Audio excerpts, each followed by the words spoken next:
Hello বন্ধুরা, মৌসুমিস ব্লগে আপনাদের স্বাগত জানাই। আজ করব আলু বেগুন দিয়ে খয়রা মাছের ঝোল।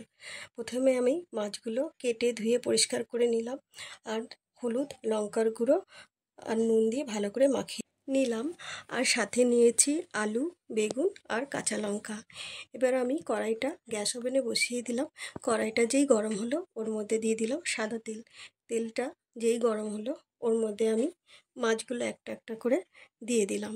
দিয়ে আমি ভালো করে নাড়াচাড়া করে যেই লাল লাল হয়ে আসলো মাছগুলো আমি তুলে নিলাম। এইভাবেই আমি বাকি মাছগুলো সব ভেজে নিলাম। তারপরে আমি ওই তেলের মধ্যেই দিলাম সাদা জিরে, তারপরে দিলাম কাঁচা লঙ্কা।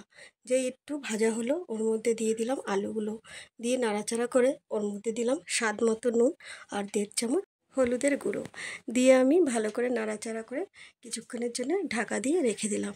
আবার কিছুক্ষণ পর আলগা করে দেখলাম আলুগুলো লাল লাল হয়ে ভাজা হয়ে গেছে। তখন ওর মধ্যে আমি দিলাম জিরার গুঁড়ো আর আদা পেস্ট দিয়ে আবার একটু নাড়াচাড়া করে ঢাকা দিয়ে রাখলাম। কিছুক্ষণ পর আলগা করে দেখলাম মশলাটা আলুগুলোর সাথে ভালো মিশে গেছে। তারপরেই আমি দিয়ে দিলাম পরিমাণ মতো জল।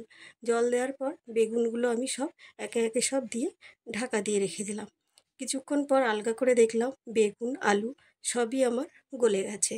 তখন আলুগুলো আমি কটা নিয়ে অন্য পাত্রে ভালো করে গলিয়ে নিলাম, নিয়ে আমি ওই ঝোলের মধ্যে মিশিয়ে দিলাম। তারপর মাছগুলো সব ঝোলের মধ্যে দিয়ে নাড়াচাড়া করে ভাজা মশলা দিয়ে কিছুক্ষণের জন্য ঢাকা দিয়ে রেখে দিলাম। এইভাবে আমার আজকের রান্নাটা শেষ হলো।